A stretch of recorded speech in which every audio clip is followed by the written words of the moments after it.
ओम नमः शिवाय। दोस्तों, स्वागत है आप सभी का आपके अपने चैनल खुशहाल जिंदगी में। माघ मास के शुक्ल पक्ष की पूर्णिमा तिथि को माघी पूर्णिमा या फिर माघ पूर्णिमा के नाम से जाना जाता है। साल 2022 में यह शुभ तिथि 16 फरवरी दिन बुधवार को पड़ रही है। हमारे धर्म ग्रंथों और पुराणों में ऐसा जिक्र मिलता है कि सतयुग से लेकर कलयुग तक सभी युगों में माघ मास की पूर्णिमा यानी कि माघी पूर्णिमा का बड़ा ही महत्व है। माघ का महीना कार्तिक महीने के समान ही पुण्यदायी माना जाता है। माघ महीने में ही भगवान श्री हरि विष्णु जल में निवास करते हैं। माघ मास की पूर्णिमा में देवलोक से सभी देवता भी पृथ्वी पर आकर पवित्र नदियों तथा संगम में स्नान करते हैं। इसी वजह से माघ महीने की पूर्णिमा तिथि का महत्व और अधिक बढ़ जाता है। पुराणों में ऐसा वर्णन आता है कि जो व्यक्ति पूरे माघ मास में सुबह स्नान नहीं कर पाते, वह यदि माघ महीने के शुक्ल पक्ष की त्रयोदशी तिथि से लेकर माघ पूर्णिमा तक प्रातःकाल स्नान करके भगवान सूर्य को जल अर्पित करते हैं तो उसे पूरे माघ महीने में स्नान करने का फल प्राप्त हो जाता है।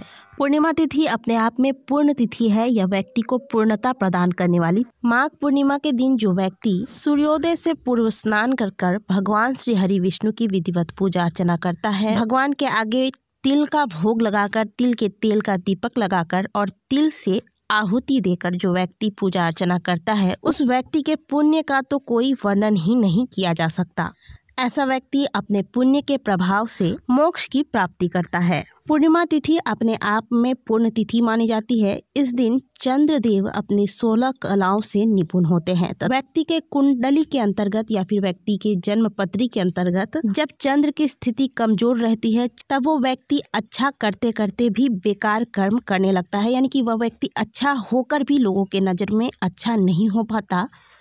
कई बार कुछ लोगों के साथ ऐसा होता है कि वह लाइफ में बहुत अच्छा करते करते अचानक से भटक जाते हैं, बुरे संगत में पड़ जाते हैं, बुरी आदतें पकड़ लेते हैं। ऐसे में घर की स्थिति भी बहुत ही तनाव भरी हो जाती है। आपको बता दें कि यह सब इसलिए होता है क्योंकि उस व्यक्ति के कुंडली में चंद्र की स्थिति मजबूत नहीं होती। चंद्रमा व्यक्ति के मन को नियंत्रित करने वाला ग्रह माना जाता है और ऐसे में जब चंद्रमा ही व्यक्ति को शुभ परिणाम नहीं देता तो वह व्यक्ति भटक जाता है, उसका मन इधर उधर गलत चीज़ों में चला जाता है और वह व्यक्ति जरा उग्र स्वभाव का हो जाता है। कुल मिलाकर कहें तो व्यक्ति को अच्छे कर्म या फिर बुरे कर्म करने के लिए प्रेरित करने वाला जो ग्रह होता है वह चंद्रमा होता है। इसीलिए प्रत्येक व्यक्ति के कुंडली में चंद्रमा मजबूत हो, ऐसा कुछ न कुछ व्यक्ति को कर्म करना चाहिए। स्कंद पुराण के अंतर्गत स्वयं ऐसा वर्णन आता है कि जिन घरों में प्रत्येक संक्रांति या फिर पूर्णिमा तिथि को सत्यनारायण भगवान की कथा का आयोजन कराया जाता है, ऐसे घरों में कभी भी कलेश का माहौल नहीं होता।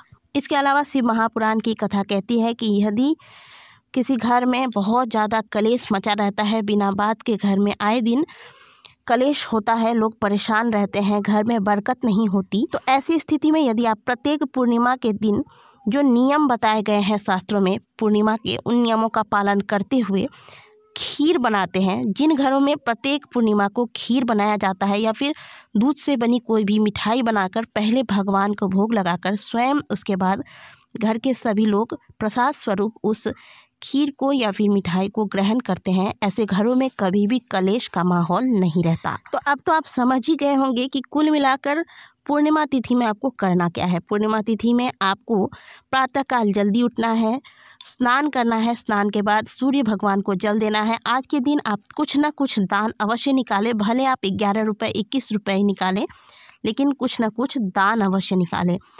अगर संभव हो तो आज के दिन अन्न का दान भी बहुत ही श्रेष्ठ माना जाता है। इसके अलावा हमने आपको पहले भी बताया है कि श्री हरि विष्णु की पूजा इस दिन की जाती है। अब बात करते हैं आज के उपाय की। तो यदि आपके घर में कोई ऐसा व्यक्ति है, कोई ऐसा सदस्य है जो अपने रास्ते से भटक गया है, किसी गलत संगत में जाकर फंस गया है, नशा करता है, जुआ खेलता है और आप उस सदस्य को समझा कर थक गए हैं, उस एक सदस्य की वजह से घर में हर वक्त परेशानी का माहौल बना रहता है, लोग परेशान रहते हैं, तो ऐसे में आप घबराए नहीं, कुछ ना करें, बल्कि आप पूर्णिमा व्रत धारण करें। इस दिन आप प्रातःकाल जल्दी उठें, घर के सारे कार्य समाप्त करने के बाद स्नान करके आप पहले सूर्य देव को जल दें, पीपल का वृक्ष यदि आपके घर के आसपास है तो यहाँ आप जाकर जल अवश्य अर्पित करें।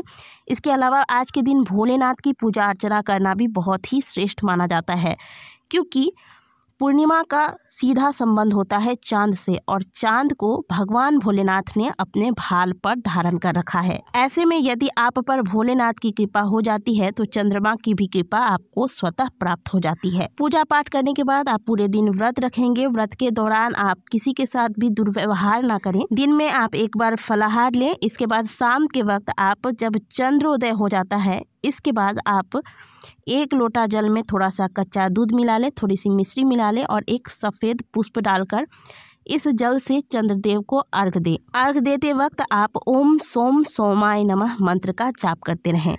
इसके बाद आपको आज के दिन थोड़ा सा खीर अवश्य बनाना है।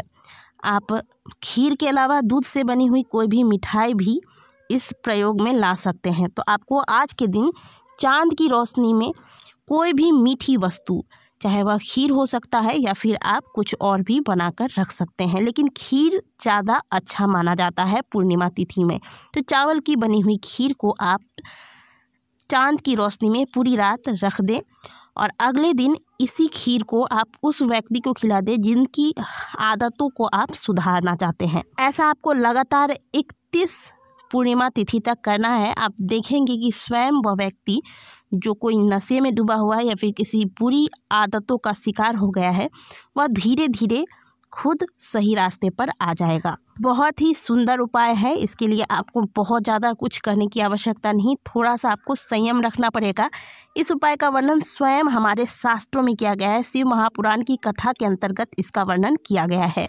तो आशा करते हैं कि आज की दी गई जानकारी आपको अच्छी लगी होगी। यदि वीडियो अच्छी लगी है तो वीडियो को लाइक करें, कमेंट बॉक्स में हर हर महादेव अवश्य लिखें।